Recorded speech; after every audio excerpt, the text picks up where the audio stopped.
আলোচিত সমালোচিত এক নাম আইনজীবী জেড.আই খান পান্না। বেশ কিছু বড় ইস্যুতে সরকারের কাছে পিটিশন দাখিল করেছেন তিনি। সবশেষ আলোচনায় এসেছেন গণঅভ্যুত্থানের পর ক্ষমতাচ্যুত ফ্যাসিস্ট সরকার প্রধান শেখ হাসিনার পক্ষের আইনজীবী হতে চেয়ে। বিশ্লেষকরা বলছেন এতে নিজের চেহারার আরও প্রকট রূপ দেখালেন তিনি। সামাজিক যোগাযোগ মাধ্যমে পোস্ট দিয়ে সুপ্রিম কোর্টের প্রবীণ আইনজীবী জেড.আই খান পান্না শুক্রবার বলেন, আমি গৃহবন্দী, অ্যারেস্ট বা গ্রেপ্তার হইনি, তারপরেও গৃহবন্দী। এদিকে তিনি কি কারণে বা কারা তাকে গৃহবন্দী করে রেখেছেন সে বিষয়ে বিস্তারিত কিছু জানাননি। তার এই স্ট্যাটাস সামাজিক যোগাযোগ মাধ্যমে ব্যাপক আলোচনার জন্ম দিয়েছে। সম্প্রতি বিভিন্ন সময়ে দুর্নীতি, মানবাধিকার লঙ্ঘন ও বিচার ব্যবস্থার স্বাধীনতা নিয়ে নিজের অবস্থান জানান দিয়েছেন জেড.আই খান পান্না। মুক্তিযুদ্ধের ইতিহাস বিকৃতি রোধ ও মুক্তিযোদ্ধাদের সম্মান রক্ষার দাবিতে মঞ্চ ৭১ নামে একটি নতুন প্ল্যাটফর্মের ঘোষণাও দিয়েছেন তিনি।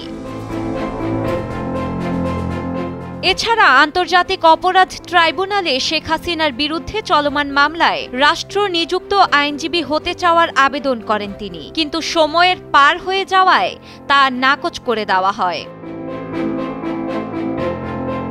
এর আগে জুলাই গণঅভ্যুত্থানের সময় সংঘটিত মানবতাবিরোধী অপরাধের মামলায় শেখ হাসিনার পক্ষে আইনজীবী হতে চেয়েছিলেন সুপ্রিম কোর্টের এই আইনজীবী। তবে জেড.আই পান্নার আবেদন আমলে নেননি ট্রাইব্যুনাল। তার এমন আবেদনের উদ্দেশ্য নিয়ে প্রশ্ন উঠেছে।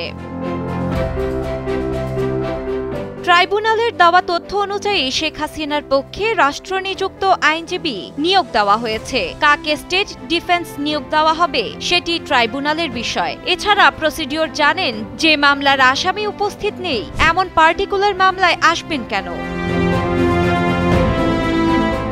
জেড.আই খান পান্না একজন বাংলাদেশি আইনজীবী এবং মানবাধিকার কর্মী। সবার কাছে পরিচিত জেড.আই খান পান্না নামেই পরিচিত। তিনি বাংলাদেশের বার কাউন্সিলের বেশ কয়েকবারের নির্বাচিত সদস্য। সম্প্রতি শেখ হাসিনা প্রসঙ্গে বক্তব্য দিয়ে তুমুল আলোচনা সমালোচনার জন্ম দিয়েছেন তিনি। ডেস্ক রিপোর্ট, সময়ের আলো।